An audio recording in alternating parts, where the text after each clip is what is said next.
showtime.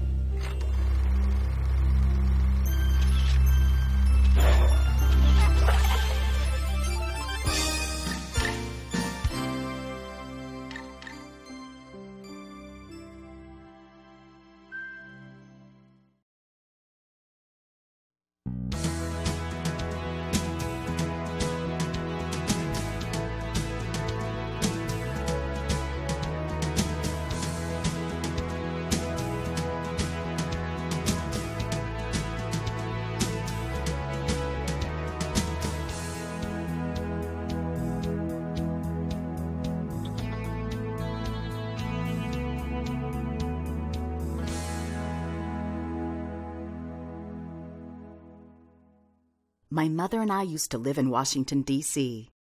When my mother would go to vote, we would walk right past the Capitol building. Sometimes we would stop for a moment and just look at it. I remember my mother telling me, "Amy, less than 100 years ago, women like your great-grandmother weren't allowed to vote." She also said that Congress, the people that work in the Capitol, helped to pass an amendment to the Constitution that gave women the right to vote. It would be many years before I really understood the importance of that amendment.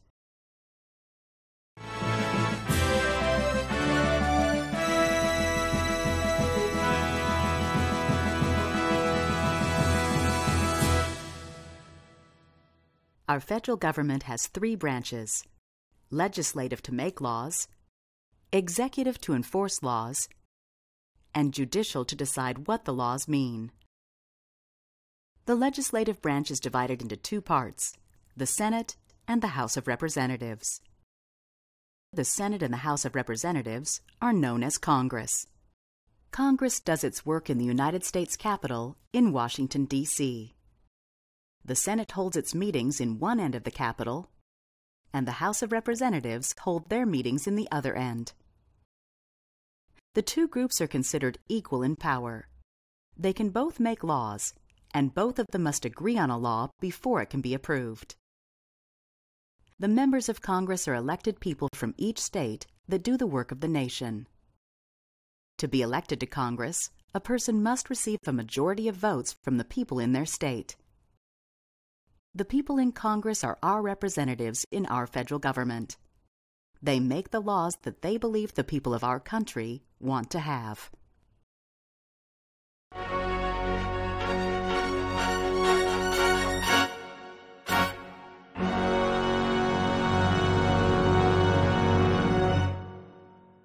The House of Representatives is a group of 435 elected people who come from all 50 states.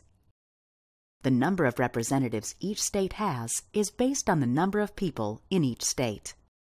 This is good for states with lots of people in them, because they will have more people in the House of Representatives. California sends 52 representatives because it has the largest population of all the states. North Dakota has only 1 representative, because there are so few people living there.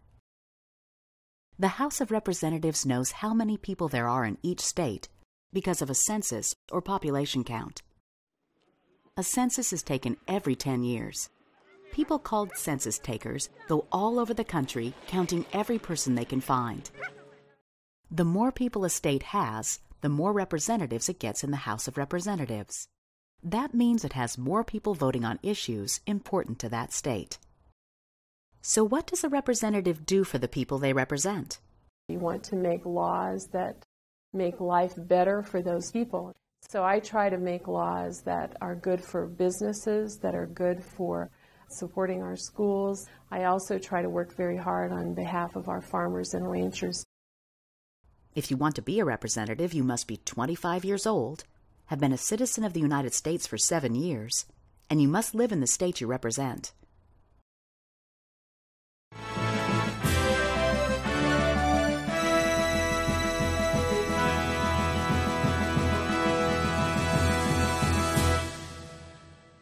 The Senate is smaller than the House of Representatives. The Senate has only 100 lawmakers. Each state has 2 senators, so each state gets 2 votes in the Senate. The number of senators is not based on population. This is good for small states. because big states have the same number of senators as small states. This means that a small state, like Vermont, has the same representation as a big state like Texas. What does a senator do each day? The Senate is in session continually throughout the day, and depending on what bill is on the floor, I'm paying attention to that, offering amendments, debating issues before the Senate, and working in committee hearings. To be a senator, you must be 30 years old, have been a citizen of the United States for 9 years, and live in the state you represent.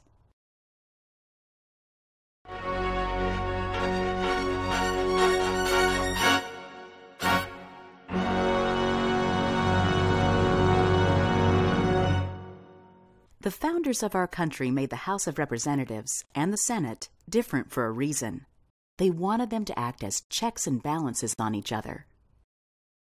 The founders believed that people in the House of Representatives should be elected for 2 years.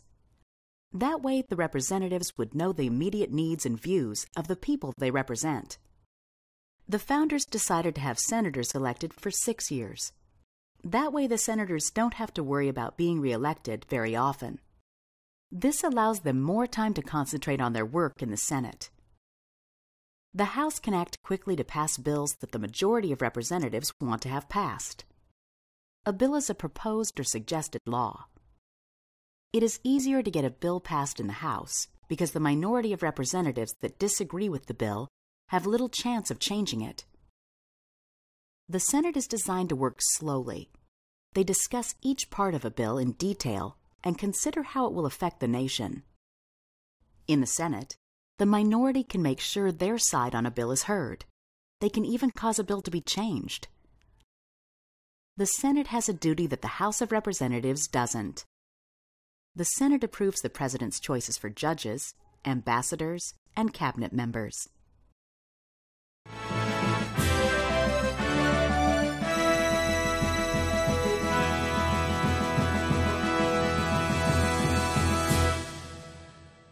The Senate and the House of Representatives have the same responsibilities to introduce, debate, and vote on bills. A bill is what a law is called before it has been approved. Bills deal with national and foreign issues and programs that help our country. Some bills give money to run our government. The idea for a bill may come from people, groups, companies, state legislatures, and the President. Only a member of Congress can introduce a bill in the Senate or House of Representatives. A bill is introduced by having it read to everyone in the Senate or House of Representatives. A bill to implement the United States-Chile Free Trade Agreement. It is then talked about. Some people may agree with it, and others may not. Then it is voted on. The yeas are 70, the nays are 29. If it passes, it then goes to the other group of Congress. A message from the Senate. Mr. Speaker. Secretary. I've been directed by the Senate to inform the House that the Senate has passed S-285. They read it, talk about it, and then vote on it. The question is on passage of the bill. All those in favor say aye. Those opposed, no. Opinion of the chair, the ayes have it. If it passes in both the House of Representatives and the Senate, it goes to the President to be signed into law. Congress works to make life better for our country. They make laws that help our government work and laws that serve the needs of the people.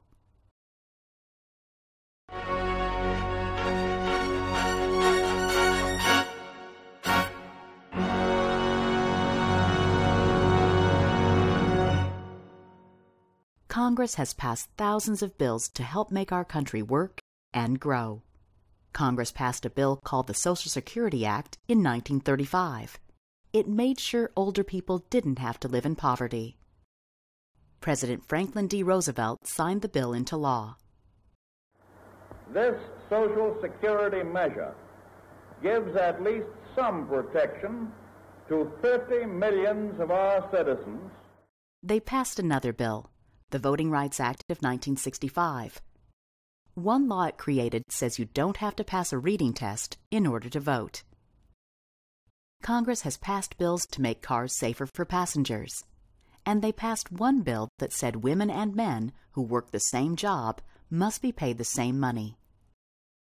Congress does its work to improve the quality of our lives and to strengthen our nation.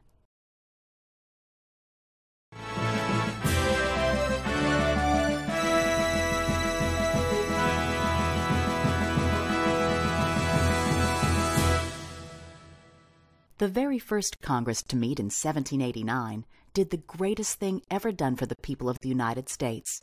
They added the Bill of Rights. The Bill of Rights is a group of amendments to the Constitution. Congress has the right to amend or change the Constitution. Once Congress passes an amendment, it goes to each state for the people to vote on it. If the majority of people in at least 3/4 of the states vote for the amendment, then it becomes part of the Constitution. The Bill of Rights is the first 10 amendments to the Constitution. Some of its rights include the right to say or write what we want, the right to our own religion, the right to a fair trial in court, and the right to tell our government we don't like something they did.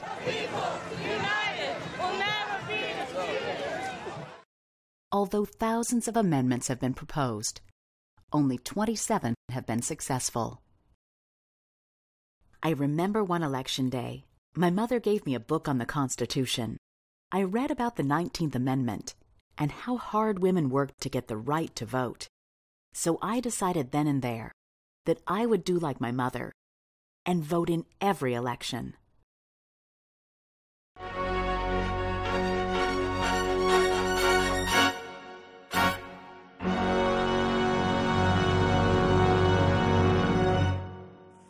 It is said that Congress has the power of the purse strings. This means they control the money used to run the government. They work with the president to make a budget. A budget is a plan on how to spend the money you have. Together they determine what is important to be funded. In order to get money, Congress must pass bills about taxes. Taxes are money the government collects from people and companies in order to keep the government working. These taxes pay for parks, highways, medical care, and even wars.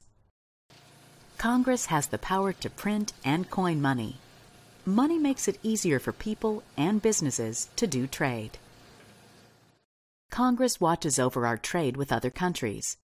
They make sure that goods from other countries are priced fairly. They can create military forces such as the Army and the Navy, and they can declare war.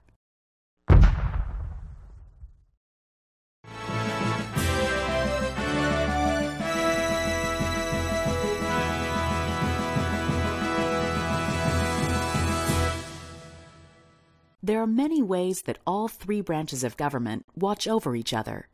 These checks on each other keep the federal government in balance so that no one branch can become too strong. The President checks the authority of Congress by having the power to sign their bills into law or veto their bills. To veto is to reject a bill. Congress can check the authority of the President by overriding the President's veto. To override a veto, 2/3 of Congress must vote to cancel it. The Supreme Court can check the authority of Congress by ruling that a law is unconstitutional because it does not follow the Constitution. Congress can then rewrite the law so it is constitutional. Within Congress, there are checks and balances between the Senate and the House of Representatives. The House of Representatives can impeach or accuse the President of wrongdoing, but it's the Senate that holds the trial to determine guilt or innocence. The authors of the Constitution set up these checks to keep a balance of authority among the branches.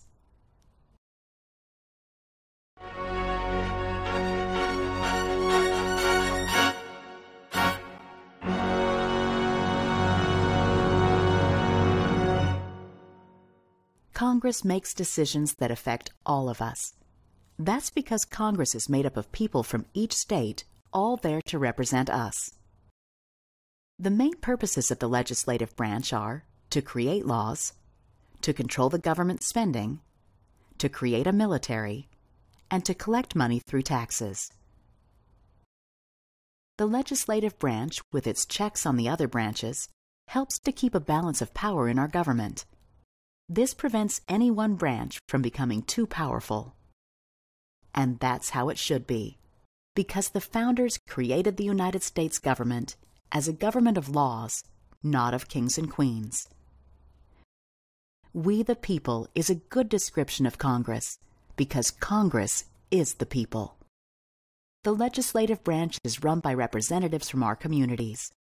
We choose them to keep the federal government working for us. We rely on Congress to do what is right for our community and our country.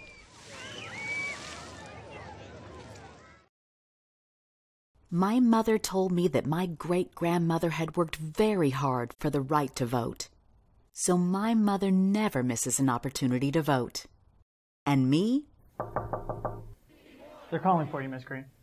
I want to work to improve people's lives by being elected to Congress.